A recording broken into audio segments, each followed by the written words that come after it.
Bonsoir tout le monde, j'ai Jelly en Stage Music Live. Take number 2 pour ceux qui étaient en ligne tout à l'heure. Nous avons eu un petit problème de connexion. It's all under control. Salut Mumbling Tom. Salut Jelly. Ça me fait trop plaisir de t'avoir ce soir derrière notre micro. On s'est vu en 2019 avec l'interview de MTBT et ce soir on est là en fait pour présenter ton 3e album solo qui s'appelle Love. Voilà, qui est là. Donc parle-nous un peu de ce projet. De l'album ? De l'album. Alors c'est un disque qui regroupe des chansons que je faisais sur scène depuis 1 ou 2 ans déjà. Il y avait de la demande du public, des gens qui venaient voir faire des concerts pour me demander où on pouvait trouver ces chansons en téléchargement ou sur disque. Et comme elles n'existaient pas encore, du coup voilà, on s'est lancé sur la production de cet album-là. Donc la plupart des chansons qui figurent sur ce disque sont des chansons qui ont été demandées par les gens qui étaient venus écouter les concerts. Donc cet album est sorti le 10 mai de cette année. Je pense que tout a été un peu mis en stand-by avec le Covid. Hein. Oui. C'est vrai que ça n'a pas été évident pour vous artistes, pour beaucoup de monde.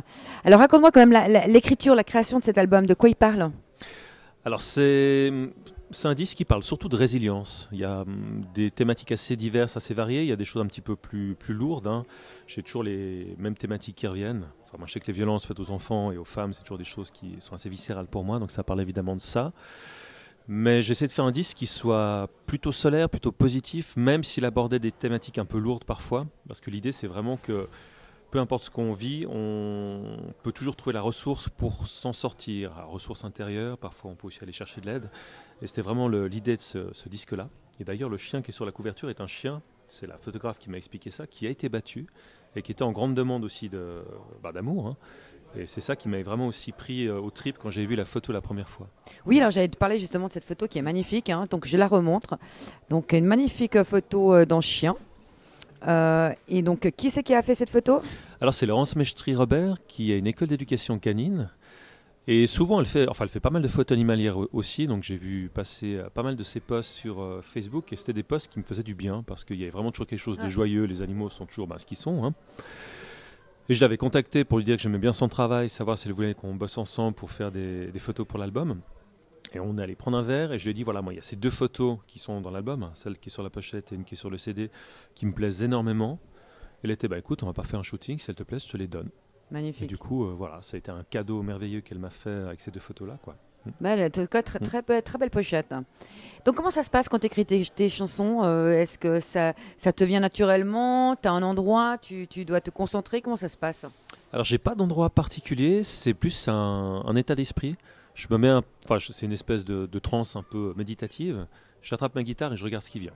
Et parfois j'ai des choses qui me viennent en rêve, parfois j'ai des choses qui me viennent quand je suis au lit, il faut que je me relève pour aller enregistrer rapidement l'idée. Parfois c'est dans la rue, souvent sous la douche. Et on est étonné de voir les idées qui viennent aux toilettes ou sous la douche, c'est assez impressionnant. C'est toujours assez incroyable. Donc, je vais pas te demander lesquels sont que tu as écrits sous la douche ou aux toilettes, on passera ce commentaire. Comment s'est passé le Covid ? Comment s'est passé le confinement pour toi ? C'était complexe, comme tout le monde. Bon, j'ai la chance d'habiter à la campagne, donc oui, c'est vrai. Au moins, je pouvais, en France. Donc, c'est vrai que quand on m'a dit que je devais imprimer des attestations pour sortir le chien au début, j'ai pensé à une blague, mais non. Donc voilà, moi, j'avais la chance de pouvoir aller m'aérer de temps en temps. C'était compliqué parce que j'ai aussi un métier, un vrai métier à côté. Ouais. Donc j'ai une fille aussi en bas âge, donc sans moyen de garde, en télétravail toute la journée, c'était complexe. Évident. Et puis évidemment, tout ce qui était l'ordre musical, artistique, ça a été annulé. Tu as pu écrire un peu ? Tu as écrit un peu pendant le confinement ? Non, pas trop. Je me suis surtout concentré sur les clips, les derniers qui ont été postés, les clips à venir. Ouais. Donc surtout du travail de montage, d'organisation de tournage, arriver à convaincre les potes de venir jouer dans les clips aussi. Ouais, c'est vrai. Bon, je leur promets des bières, ils viennent assez vite, ça va. Boisson. Voilà, mais c'était surtout un travail d'organisation des tournages. Alors en parlant de ce qui est pour le futur, c'est vrai que je disais tout à l'heure, j'ai vu ce clip Ne rêvons plus seuls aujourd'hui sur YouTube. Je conseille aux gens d'aller le voir, je l'ai partagé du reste, qui n'est pas sur cet album. Donc parle-moi un peu de ce titre. Alors c'est un titre qui va sortir sur un album qui sera publié le 21 mars, qui était prévu plus tôt, qui a été enregistré au cours des mêmes sessions que Love. À la base je voulais faire un double, mais comme il y avait de la demande pour des titres en français, parce que les gens me disent souvent, voilà, on aime bien la musique, mais on ne sait jamais ce que tu racontes. Donc c'était l'occasion de leur montrer un peu aussi de quoi il est question dans ces chansons-là. Et Ne rêvons plus seuls, c'est une chanson qui a été écrite il y a 1 année, mais qui sonne quand même assez actuel, parce qu'on a de plus en plus des thèses conspirationnistes, on a un courant de réinformation, qui est souvent orchestré d'ailleurs par la droite de la droite. On a la cancel culture qui est organisée par la gauche de la gauche. Donc, c'est des choses qui me font assez peur. J'ai l'impression qu'on perd les repères, on réinverse aussi les symboles ou les valeurs. Donc, je trouve ça assez inquiétant. Donc, c'est une chanson qui parle un peu de tout ça. Et comme souvent dans les milieux militants, on passe plus de temps à se taper dessus qu'à se mettre d'accord. On a fait un clip, on s'est dit, tiens, on va montrer ça dans le clip, quoi. Ouais. Et c'est vrai que c'est un clip qu'on s'est vraiment énormément marré à le tourner. Ouais. Ça se voit, ça se ressent. J'ai beaucoup aimé, en fait. Donc, je conseille vraiment aux gens d'aller le voir. Qui est Mumbling Tom, hein? Comment tu peux décrire en quelques mots Mumbling Tom en tant que personnage? Mon Dieu. Je pense que j'ai toujours été un musicien un peu outsider. C'est-à-dire que j'ai un positionnement assez critique sur le milieu de la musique aussi. Où c'est vrai que quand je rencontre des décisionnaires, on me dit toujours voilà, mais il faut vous vendre. Donc j'ai de la peine à me considérer comme un produit, j'ai de la peine à considérer les musiciens comme des produits aussi. Je pense qu'on est aussi dans une époque où on a tendance à oublier qu'on a des artistes qui ont des vraies choses à dire aussi, qui ont besoin de dire des choses aussi, et qu'on va plutôt mettre l'accent sur des musiques qui sont un peu préformatées, qui sont prédigérées, qui finalement n'ont pas grand-chose non plus d'intéressant à communiquer, malheureusement. Donc voilà, moi je pense que en fait je fais simplement une musique que j'ai envie d'entendre et que j'entends pas forcément. Je crois que c'est ça l'origine de ce projet-là. Et Mumbling Tom, parce que souvent il faut murmurer les choses pour être entendu. Et ce soir, qu'est-ce que tu vas nous murmurer là? Tu vas nous faire une chanson pour que peut-être ceux qui nous écoutent apprennent à te connaître un peu plus. Alors j'avais prévu de jouer 2 morceaux. Ouais, il y aura Mantra, qui est une chanson sur l'amour fou en fait. Voilà. Ouais. Parfois on a des choses qui nous dépassent, on a des vraies rencontres. Et c'est quand on a des rencontres où on ne contrôle plus rien. Parce qu'il y a quelque chose qui nous happe comme ça, et puis on ne sait pas calculer, on sait plus, quand on se laisse un peu embarquer. Et puis c'est une chanson qui parle aussi de quand j'ai rencontré ma femme, tout simplement. Alors est-ce qu'on peut l'écouter maintenant? Oui, volontiers. Alors vas-y.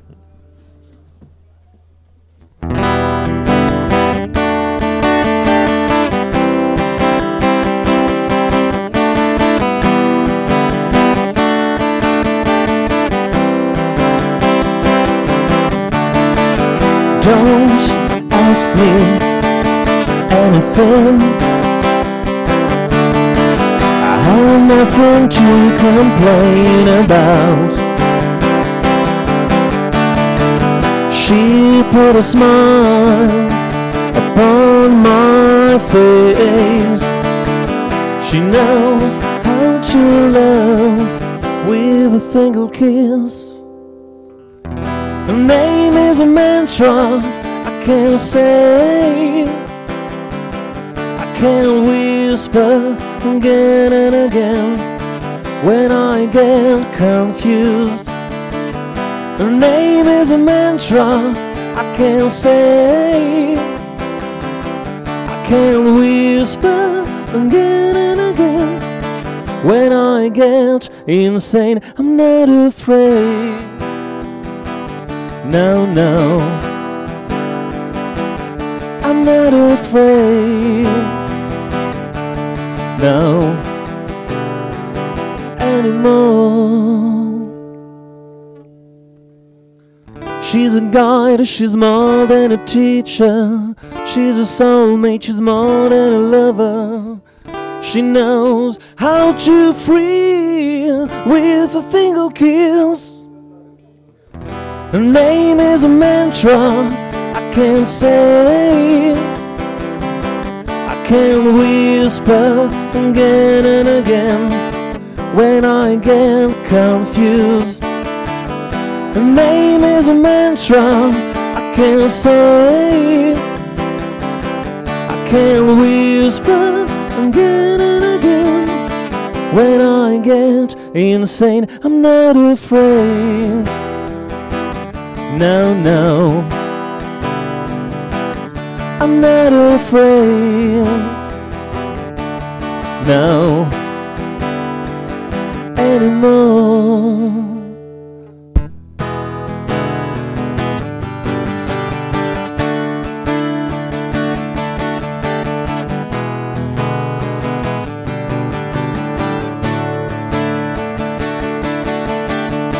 She's a guide, she's more than a teacher. She's a soulmate, she's more than a lover. She's a guide, she's more than a teacher. She's a soulmate, she's more than a lover. I'm not afraid anymore.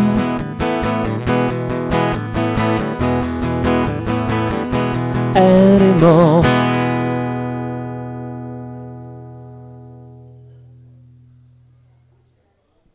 Bravo. Merci. Bravo. C'est toujours un plaisir de t'avoir avec nous. C'est vrai que tu dégages cette énergie. J'aime beaucoup ce que tu fais. J'ai toujours beaucoup aimé. Je pense que Gino, à côté Merci de moi, beaucoup. à ma droite, va pouvoir dire la même chose. On le voit pas, mais il est là. Gino ne nous quitte pas. J'étais obligée de l'embêter.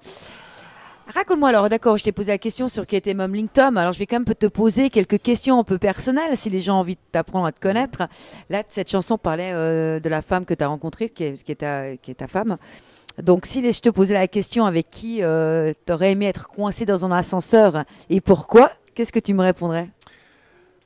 Alors, homme ou femme ou... Ça peut être n'importe qui, un artiste ou... Alors, je pense que ça aurait été Mark Hollis, le chanteur de Tok Tok. Oh, ok. Pas pour ses qualités physiques.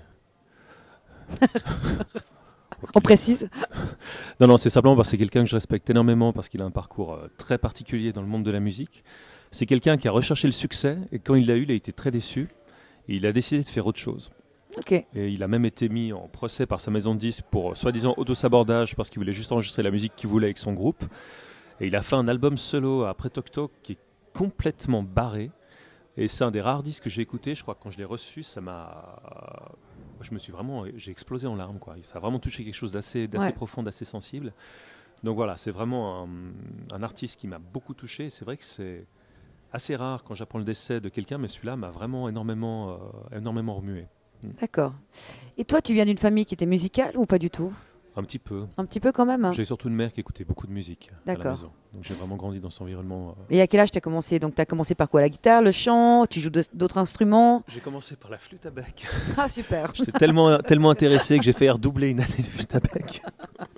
Après, je me suis mis au saxophone. Donc j'ai été saxophoniste quelques années dans un groupe d'acid jazz. On faisait des reprises de Jamiroquai et ce genre de choses. Puis un jour, je ne sais plus quel âge j'avais, je crois peut-être... à 17-18 ans, je ne sais plus, je suis rentré chez moi et j'avais une imitation Les Paul Rockax dans ma chambre. Et c'était mon frère qui me dit « Ouais, j'ai trouvé ça, je te l'ai prise, j'aimerais commencer à la basse, j'aimerais bien qu'on fasse un groupe. » Et j'ai joué de cette guitare tous les jours, plusieurs heures par jour. J'ai eu envie de composer des trucs et ça a vraiment commencé comme ça, quoi, avec cette guitare. Et si tu avais un rêve dans ta vie en tant qu'artiste, ce serait quoi? Un rêve en tant qu'artiste, bon, évidemment que cette musique rayonne un peu plus, mais je pense que ce serait surtout d'arriver à réinfluencer ce milieu pour vraiment redonner la parole à des artistes qui ont un discours qui compte. Moi, j'ai vraiment grandi avec des musiciens, que ce soit Tracy Chapman, Bruce Springsteen. Oui. Dans les années 90, on a mis à la radio, on avait du Tom Petty. Enfin, j'ai vraiment baigné dans tout cet univers-là où on sentait que ces gens-là avaient déjà le sens des mélodies. Et il y avait un vrai discours derrière aussi. Donc on commençait à découvrir les paroles, on se disait tiens, mais le type en fait il fait la musique, donc ça ce qu'il raconte c'est intéressant, quoi. Ouais. Sur les laissés pour compte, sur arriver à dépasser aussi ses complexes, ce genre de choses. Donc voilà, c'est vrai que moi, mon rêve en tant qu'artiste, mais pas uniquement que pour moi, hein, ce serait vraiment qu'on puisse se réapproprier les canaux médiatiques pour ramener ça, quoi, au centre des médias. Donc c'était lequel le premier album que tu t'es acheté seul? Alors le premier album que je me suis acheté seul, ouh là là, il y a eu tellement de choses. Ou alors ton premier album tout court? Je crois que en tout cas le premier CD que je me suis payé, c'était une compile de Chris Rea. Ok. Mon souvenir. Maintenant, le premier disque que je me suis acheté enfant, je pense que c'était peut-être un album des Beatles, j'imagine. Ok. Voilà. Je sais quel est le premier disque qui m'a donné envie de faire la musique. Alors ça, c'est lequel? gravé. C'est le premier King Crimson. D'accord. Ça a été une claque à 14 ans. Je me suis dit, oh nom de Dieu, mais c'est quoi ce truc? Ouais. Et ça a vraiment alors donné un coup de vieux à tout ce que j'écoutais à l'époque. Hein. Donc ça, c'était un des albums les plus importants. Il y a eu Tommy Deus, c'était aussi une claque monstrueuse quand j'ai découvert ça. Mais voilà, je pense que Chris Rea, c'est vraiment le premier disque dont j'ai le souvenir d'avoir demandé à l'acheter avec mes sous, mon argent de poche. Alors je sais qu'en ce moment, beaucoup malheureusement de dates sont annulées pour ceux qui suivent un peu les réseaux sociaux. Donc je sais que tu avais une date très prochainement à Champ-Mesley qui était malheureusement annulée. Par contre, tu as quelques dates quand même qui sont pour le moment encore sur la table. C'est lesquelles? Alors il y a 2 dates avec MTBT qui sont prévues. Ce sera ce samedi à Mieuxy au Salon de la Bière. C'est un concert qui nous est tombé un peu comme ça dans les mains il y a 2 jours. Ouais. Il y a une date solo avec le projet Mumbling Tom qui sera au Chat Bleu, à ne pas confondre avec le Chat Noir. Le Chat Bleu qui est un bar que j'adore, qui est au Chat justement, avec un patron génial, vraiment un coin super chouette. Il y a la date du 7 novembre avec MTBT mais à la Villa Tacchini, mais on attend. J'y crois pas trop, malheureusement. C'est vrai que ce serait un vrai plaisir de pouvoir jouer là-bas, mais j'y crois moyennement. Et voilà, j'ai pas tellement cherché d'autres dates aussi. Je me concentre vraiment sur les clips en ce moment. J'attends que tout ça soit un peu passé pour rechercher de manière un peu plus active. Donc pour les gens qui aimeraient te suivre un peu et voir tes projets, on peut te trouver où sur les réseaux sociaux? Alors sur la page Mumbling Tom des réseaux sociaux ou la page MTBT. Sinon il y a le site mumblingtom.com où il y a aussi une page MTBT d'ailleurs sur ce site. Donc on trouve vraiment tout. Il y a la chaîne YouTube. Il y aura d'ailleurs une série de 7 clips. Parce qu'on est parti dans un délire, on aimerait faire sur 7 mois, 7 clips, chaque fois en rapport avec un chakra particulier. Donc Ne rêvons plus seuls, c'était le chakra racine, la perte de repères. En octobre, on aura un clip qui va plutôt parler de l'intimité dans le couple, par exemple. Et voilà, il y a toute une série de clips il y en a 5 qui sont déjà tournés en cours de montage, il y en a 2 qu'on doit encore tourner aussi. Et tous les mois, c'est un petit défi aussi d'arriver à poster un nouveau clip qui traite d'une thématique précise. C'est excellent ça. C'est bien, bon projet. Mumbling Tom, on va t'appeler Mumbling Tom parce que les gens te connaissent comme ça. Si il y avait une question que tu aurais aimé que je te pose ce soir et que je t'ai pas posée, ce serait laquelle? Celle-ci. Bah ouais, c'est parfait. Donc on est d'accord. On est d'accord. Donc moi je conseille en tout cas pour tout le monde d'aller te voir Ne rêvons plus seuls. C'est vrai que c'est extraordinaire qu'on te suive. Tu as des magnifiques projets, tu as une bonne pensée pour certaines choses. Si tu avais un dernier mot à dire, que ce soit sur le contexte musical ou personnel, ce serait à quoi si tu avais envie qu'on t'entende? Cultiver la joie, je crois en toute chose. Ouais. Il y a cette citation qui dit « Souriez, ça rend les gens confus ». « Smile, it confuses people », que j'aime beaucoup. C'est ça. Je crois qu'il faut... Voilà, la joie, c'est un muscle qu'il faut vraiment faire travailler tous les jours, surtout depuis quelques temps, je crois. Donc c'est ça, cultiver la joie en toute chose. Et même s'il y a des coups durs, il faut prendre ça comme des enseignements. Quand c'est positif, c'est chouette. Quand c'est un coup dur, c'est un enseignement qu'il faut arriver à intégrer pour avancer. Mais vraiment, la joie en toute chose. Donc toi, une dernière petite question, tu es heureux? Je fais tout pour l'être en tout cas. C'est génial, c'est une bonne réponse.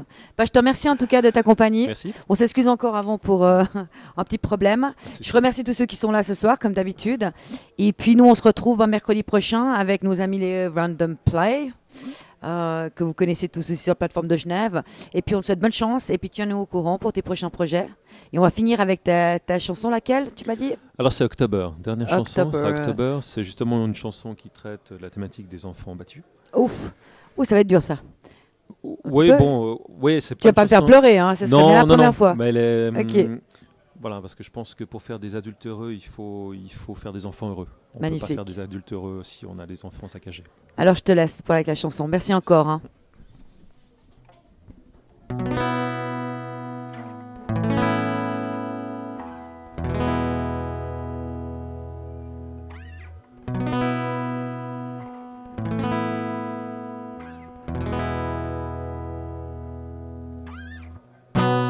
Broken child never cries. He's too afraid to be beaten once more.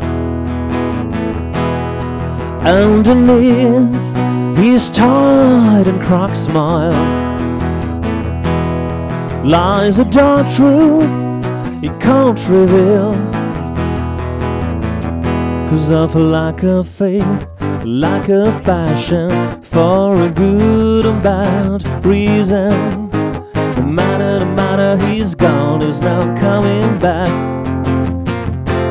He keeps his money, but he gives his body so easily.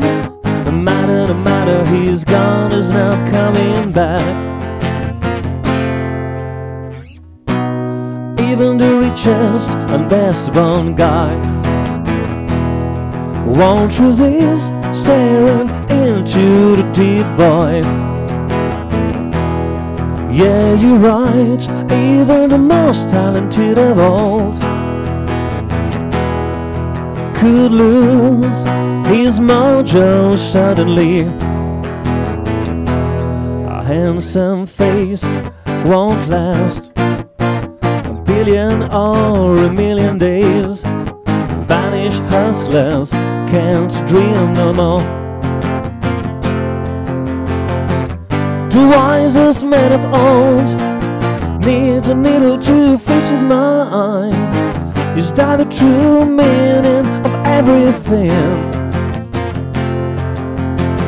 Who seems to make them much more alive? Seems to make them much more alive. Seems to make them much more alive.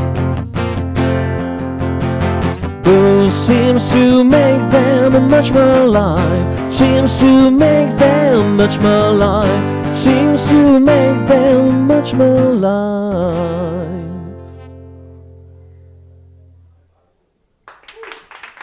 Merci beaucoup.